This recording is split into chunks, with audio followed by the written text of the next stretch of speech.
साईं बाबा, ये नाम बोलने में जितना मीठा है उतना ही फलदायी है। साईं बाबा के आज दुनिया में अनेकों भक्त हैं जो ये मानते हैं कि साईं बाबा को जब भी पुकारो वो दौड़े चले आते हैं। साईं बाबा सर्वप्रथम शिरडी में 16 वर्ष की आयु में एक पेड़ के नीचे समाधि अवस्था में मिले। फिर अचानक वो अंतर्ध्यान हो गए। कुछ वर्षों पश्चात वो धूप गांव में रहने वाले चांद पाटिल को मिले। चांद पाटिल की घोड़ी कहीं खो गई थी, वो उसे ढूंढ रहा था। इसे ढूंढ रहे हो चांद पाटिल? आप मेरा नाम कैसे जानते हो बाबा? और पता नहीं मेरी घोड़ी कहाँ खो गई है। बहुत ढूंढा पर मिली नहीं, पर वो तो सामने चुपचाप हरी हरी घास का सेवन कर रही है। बाबा, आपने तो मेरी मुश्किल ही आसान कर दी। मेरी घोड़ी मुझे मिल गई। मैं आपकी सेवा करना चाहता हूँ। मेरे बेटे की बारात शिरडी जा रही है, आप भी हमारे साथ शिरडी चलिए। और फिर साईं बाबा चांद पाटिल के बेटे की बारात के साथ शिरडी आ गए। जब बारात मंदिर के आगे से गुजरी तो बाबा मंदिर के बाहर ही रुक गए। पुजारी मालसा पति जी ने बाबा को देखा और कहा, आओ साईं आओ, तुमने तो मुझे नया नाम दे दिया महलसापति। साईं आप कहाँ चले गए थे? अब आप यही शिरडी में रहकर इस धरती को पावन कीजिए। हाँ, जैसी तुम सबकी इच्छा। तुम सब मुझे इतना प्यार करते हो, मैं भी अब तुम सबके साथ ही रहूंगा। साईं, अपनी माँ की याद नहीं आई? तुम्हें देखने के लिए तो इस माँ की आंखें तरस गई थी। अब मुझे छोड़कर मत जाना साईं।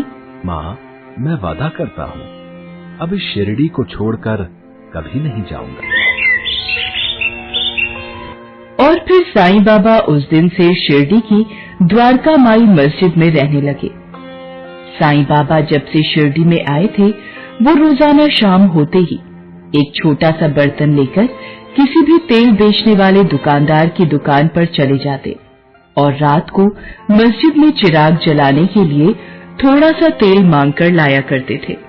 शिरडी गांव का एक पंडित साईं बाबा से चिढ़ता था और शिरडी वासियों से साईं बाबा की निंदा करता था। साईं बाबा की निंदा करने पर पंडित जी को बड़ा आत्मसंतोष प्राप्त होता था। कुछ दुकानदार ऐसे भी थे जो पंडित की हाँ में हाँ मिलाते थे। दीपावली से एक दिन पहले तेल बेचने वाले दुकानदार शाम को आरती के समय मंदिर पहुंचे तो पंडित दुकानदारों से बोला, देखो भाइयों, कल दीपावली है और शास्त्रों में लिखा है कि दीपावली के दिन जिस घर में अंधेरा रहता है वहाँ लक्ष्मी नहीं आती और जो भी लक्ष्मी का थोड़ा बहुत अंश उस घर में होता है वो भी चला जाता है। सुनो, ये साईं, ये जो शिरडी में भगवान बना फिरता है और लोगों को बेवकूफ बनाता है, इससे पीछा छुड़ाने का एक ही तरीका है। कल जब ये भिक्षा में तेल मांगने आए तो कोई भी उस साईं को तेल मत देना। वैसे तो उसके पास सिद्धि विद्धि कुछ है नहीं, और यदि होगी भी तो कल दीपावली के दिन मस्जिद में अंधेरा रहने के कारण लक्ष्मी उसका साथ छोड़कर चली जाएंगी। हाँ, ये तो आपने मेरे मन की बात कह दी पंडित जी। हम लोग भी कुछ ऐसा ही सोच रहे थे। हम कल साईं बाबा को तेल नहीं देंगे। मैं तो सोच रहा हूँ कि कल दीपावली पर तेल बेचा ही ना जाए। पूरा गांव उसका भक्त बन गया है और ये शिरडी वासी उस साईं की जय जयकार करते नहीं थकते। गांव में शायद ही 2-4 के घर इतना तेल हो कि कल दीपावली के दिए जला सके। बाकी हम सबके घर ही दिवाली के दियों से जगमगा रहे होंगे। फिर आएगा ऊंट पहाड़ के नीचे जब तेल मांगने आएंगे और तेल नहीं मिलेगा। बड़ा साईं साईं का जाप करते फिरते हैं। हाँ, यही ठीक रहेगा। सचमुच तुमने बिल्कुल ठीक कहा है। अब देखता हूँ उस फकीर को शिरडी में कौन रहने देता है। चलो फिर ये तय हो गया कि कल कोई भी दुकानदार तेल नहीं बेचेगा, चाहे कोई कितनी ही कीमत क्यों न दे। लाला, आज दीपावली का त्योहार है। आज थोड़ा सा तेल ज्यादा दे देना। बाबा, आज तो तेल की एक बूंद भी नहीं है, कहाँ से दूं? सारा तेल कल ही बिक गया। सोचा था कि सुबह को जाकर शहर से ले आऊंगा। त्योहार का दिन होने के कारण दुकान से उठने की फुर्सत ही नहीं मिली। आज तो अपने घर में भी जलाने के लिए तेल नहीं है। साईं बाबा आगे बढ़ गए। तेल बेचने वाले सभी दुकानदारों ने यही जवाब दिया। साईं बाबा खाली हाथ लौट आए। तभी एक कुम्हार जो उनका भक्त था उन्हें एक टोकरी दिए दे गया। साईं बाबा की मस्जिद खाली हाथ लौटने पर उनके भक्तों को बड़ी निराशा हुई। उन्हें आशा थी कि अब की बार मस्जिद में बड़ी धूमधाम के साथ दीपावली मनाएंगे। बाबा, गांव का प्रत्येक दुकानदार यही कहता है कि आज तो उसके पास अपने घर में जलाने के लिए भी तेल की एक बूंद नहीं है। तो इसमें इतना ज्यादा दुखी होने की क्या बात है? दुकानदार सत्य ही तो कह रहे हैं।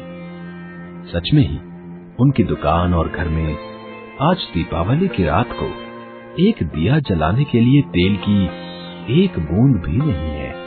दीपावली मनाना तो उनके लिए बहुत दूर की बात है। बाबा, अब हम दीपावली कैसे मनाएंगे? तेल के दीपक जलाए बिना यूं अंधेरा भी तो अच्छा नहीं बाबा। लक्ष्मी, तुम चाहती हो ना कि दीपावली पर तुम द्वारका माई में दीपमालाएं जलती देखो? तो द्वारका माई में दिवाली जरूर होगी लक्ष्मी बिटिया।